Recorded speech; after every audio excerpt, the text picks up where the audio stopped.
CardMaster here again today for another video. And before this video starts, I just want to give a huge shout out to Jay the Magician for featuring me on his channel. He's a great magician, but this is a card trick that I learned from Card Shuffler 99. However, I didn't like the version that they did. I didn't like the way that they did it. Before we begin this video, hit the like button, subscribe down below, comment on any videos you guys are going to do next, and hit that little notification bell so you guys can never miss a video from me. Also, please don't forget to follow me on all my social media links, which will be in the description box down below, so you guys can go check me out, see what's up, and give me more video ideas.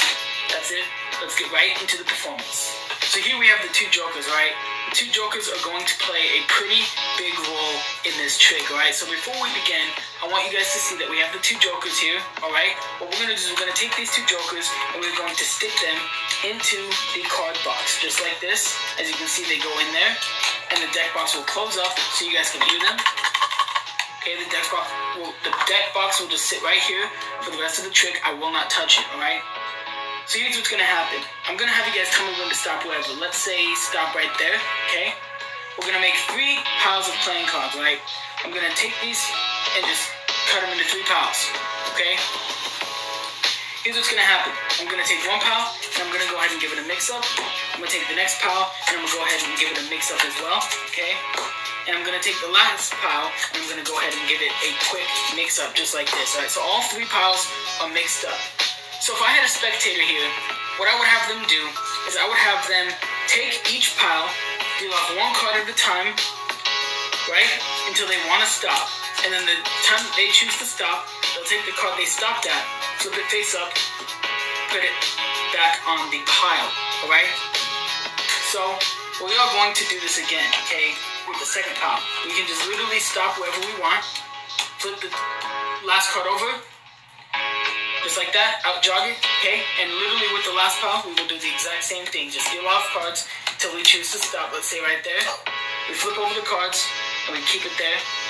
Now what we can do is we can take each pile, place it on top of each other, and push the cards in, alright? So at this point, we literally chose any random spots. So let's see what we chose, okay? We chose that spot with that card, okay?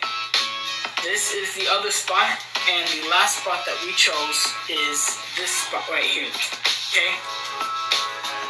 So this could have been completely random. Now before we begin, I just want to say the jokers have been in here the entire time. And if we open up the card box, I can show you that the jokers chose 1 card, okay?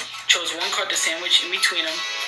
And that card was the 2 of spades, alright? The 2 of spades. So if they chose the 2 of spades, let's see how good you guys did. You guys could choose to stop any way you guys wanted, okay? But you guys decided to stop at the other 3 2s.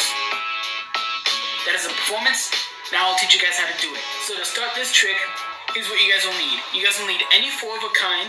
In this case, I chose the 4 2s.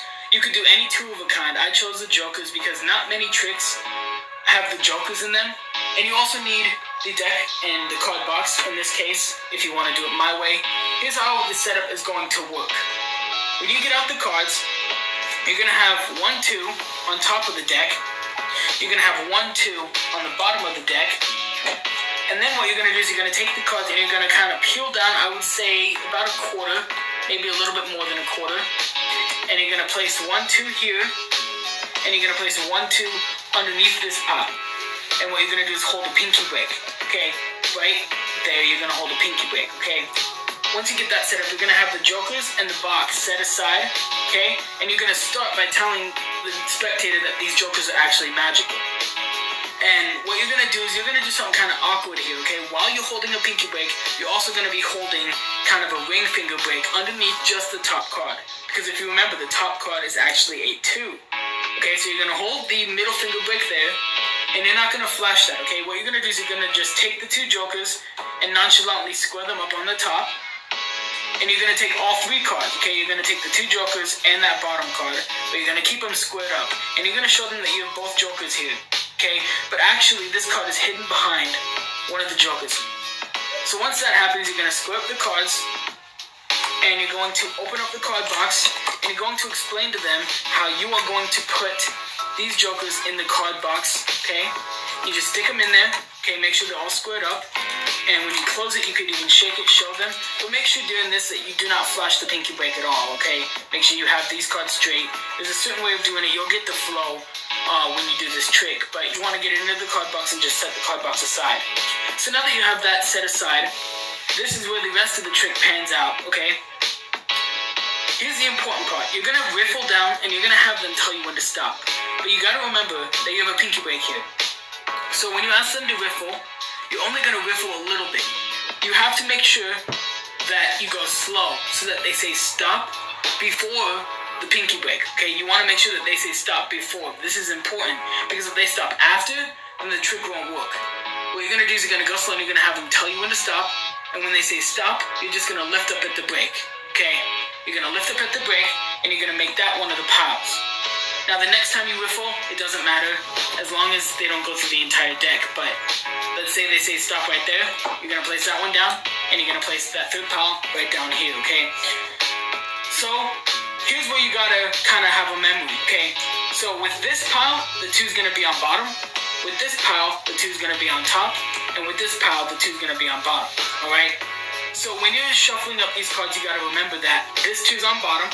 So what we're going to do is we're going to do that one shuffle where you take your 4 fingers, you hold on to that card so that it stays on bottom, and you shuffle the rest on top. Okay, just like that, and it stays on bottom. With this one, what you're going to do since the 2 is on top, you're going to peel off the 2 and shuffle the rest on top of it. Okay, if you want to do it again, you just do that same thing you did before, leaving that 2 on bottom. With that last pile, this one's on bottom, so you're just going to do the exact same thing that you did with the other ones, and just maintain that 2 on bottom. Okay? So once you've shuffled all 3 piles, making sure that the 2s remain on bottom, what you're going to do is you're going to explain to the spectator how you want them to peel off one at a time, just like this. And whenever they say stop, they're going to take that card that they stopped at, flip it face up, and place the rest of the deck on top. Okay? I would recommend the spectator doing this because it shows, it kind of has a feeling of how they control the cards, feeling of safety that they know nothing's going on. Maybe the first pile you can do it just to show them the example, but the next 2 piles have the spectator do it, okay? So the spectator will pick up and they will literally stop wherever. They could even stop 1 card down and flip it and it'd still work, okay? And they're going to do it with the last pile. They're going to take this pile, stop wherever they want, flip that card up, and place it down, okay? It doesn't matter if they keep it out jogged or not, because all you're going to be doing is picking up each pile one by one. It doesn't matter which pile goes on top or on bottom, and you're just going to square them up. So doing that actually made each card right next to a 2, okay? But you gotta make sure that when you take these cards out, okay, you get the card above their flipped over card, not the card below, because that's not a 2. So when you place it down, make sure it's the card above, okay? Then you go through again, you find the next card that they flipped up, and you take out the top card right above it, okay? And you go through again and you say, alright, here's your third option, okay? And you take out the card right above it. Now you can set the deck aside, alright? And before I show this, I like to go back to the jokers, okay? I like to mention how the jokers are still in here, okay? And you can remember that they're in here. And when you peel out the jokers, you can say the jokers sandwiched 1 card in between. They chose 1 card, and they chose the 2 of clubs, alright? And then what you can do is you can flip over each card, showing them that they also chose the other 3 2s. And it'll be just this amazing trick, and everything will be handy dandy, floopy whoopy.